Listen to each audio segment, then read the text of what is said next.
안녕하세요, 대학 청년부 친구들. 이렇게 한 주간 잘 지내셨나요? 네, 오늘은 이제 3월의 첫 주인데 3월 한 달도 예수님의 사랑과 평안을 누리는 귀한 시간이 되기를 소망합니다. 오늘은 사도신경 14번째 시간 거룩한 공회를 믿습니다 입니다. 사도신경을 보면 거룩한 공회라고 우리가 고백을 하죠. 여기서 공회라는 말은 무슨 말일까요? 네, 공회는 하나님의 백성이 모인 곳이라는 뜻으로 쉽게 말해 교회를 이야기합니다. 사도신경은 하나님, 예수님, 성령 하나님을 믿는다는 고백에 이어서 교회를 믿는다고 고백합니다. 그만큼 교회가 중요하다는 내용이겠죠. 그래서 이번 주, 다음 주는 교회에 대해서 조금 나눠보려고 하고 있습니다. 사도행전을 보면 예수님께서 승천하신 후 성령님께서 오셔서 예수님을 따르는 사람들을 통해 역사하시는 모습을 볼 수가 있습니다. 가는 곳곳마다 하나님의 이적과 기사가 보이고 사회와 사람들이 변하는 놀라운 장면들이 나타나죠. 이처럼 사도행전을 보면 성령님의 놀라운 역사를 보여주고 있죠.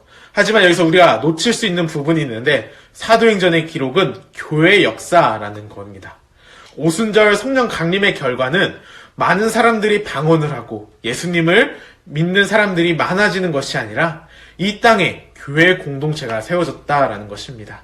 그리고 교회 공동체를 통해 성령의 능력으로 복음이 전해지고 또한 그 복음이 전해지는 곳마다 공통적으로 교회가 세워져 왔죠.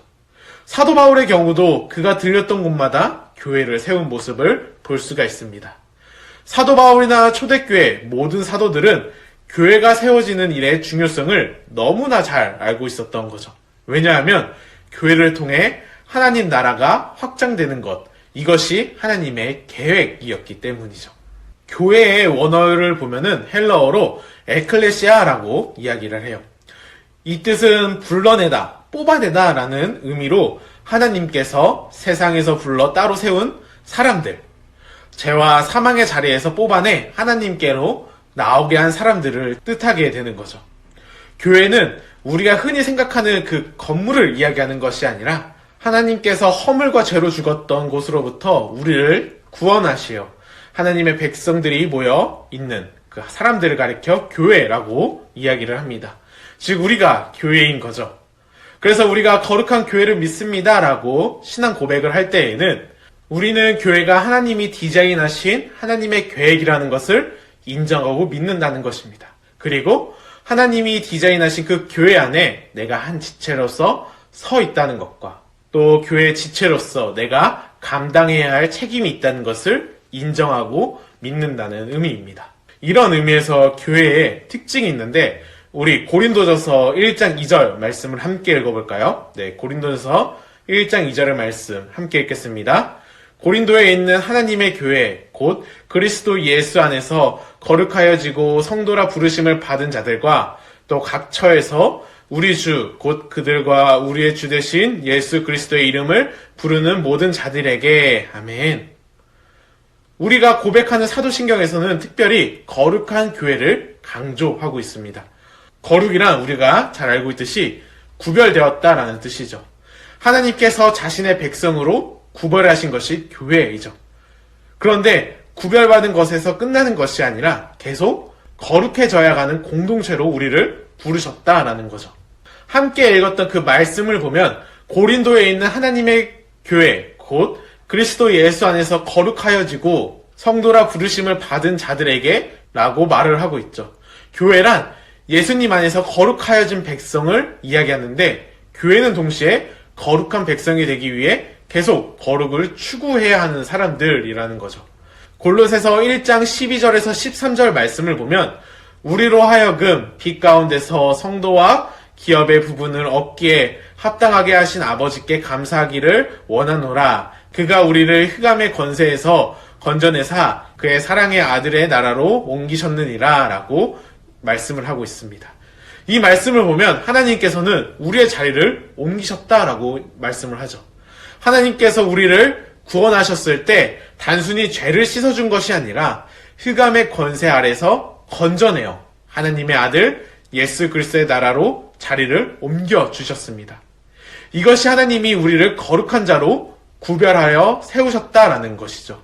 그리고 이제 우리는 하나님이 우리를 부르신 그 거룩을 이루어 나가야 하는 거죠.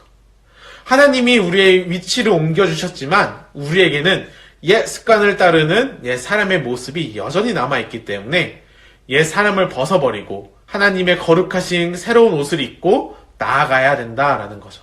그래서 에베소서 4장 22절에서 24절 말씀을 보면은 너희는 유혹의 욕심에 따라 썩어가는 구습을 따르는 옛 사람을 벗어버리고 오직 너희의 심령이 새롭게 되어 하나님을 따라 의와 진리와 거룩함으로 지으심을 받은 새 사람을 입으라 라고 하셨어요. 하나님께서는 우리를 구별하여 하나님의 백성으로 거룩하게 하셨지만 우리는 지금 어디에 살아가고 있죠? 이 세상에 살아가고 있죠. 그렇다면 우리는 이 세상 속에서도 하나님 나라의 백성임을 알고 하나님 나라의 모습을 배워 나가야 된다라는 거죠. 하나님 나라의 언어와 하나님 나라의 생각과 가치관을 가지고 살 수 있도록 말이죠. 바로 이것을 위해 하나님께서는 교회를 허락하셨어요. 우리가 이 땅에서 살아가면서 하나님 나라의 시민답게 사는 것을 지금부터 배우고 살아가라고 교회로 부르신 거죠. 그렇기 때문에 교회에서는 훈련과 양육과 교제 이것을 강조하고 있는 거예요. 하나님께서는 교회를 향해 계획을 가지고 계세요. 바로 교회를 통해 하나님의 모습을 온 세상에 드러내 보이시기를 원하시죠. 교회가 하나님의 거룩하신 형상을 이루어 이 세상에서 진정한 빛이 되어야 한다라는 거죠. 그래서 교회가 거룩을 잃어버리면 다 잃는 겁니다. 교회가 세상을 따라가게 되면 더 이상 교회가 아닌 거죠. 하나님의 교회는 거룩한 교회이죠. 그렇기 때문에 세상과는 달라야 해요.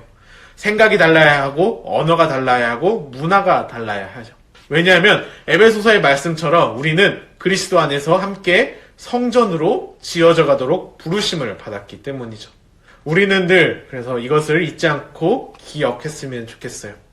그래서 바라기는 우리가 세상 속에서 살면서도 거룩한 교회로서 하나님의 형상을 이루어 하나님의 빛을 세상에 전하는 자들이 되기를 소망합니다.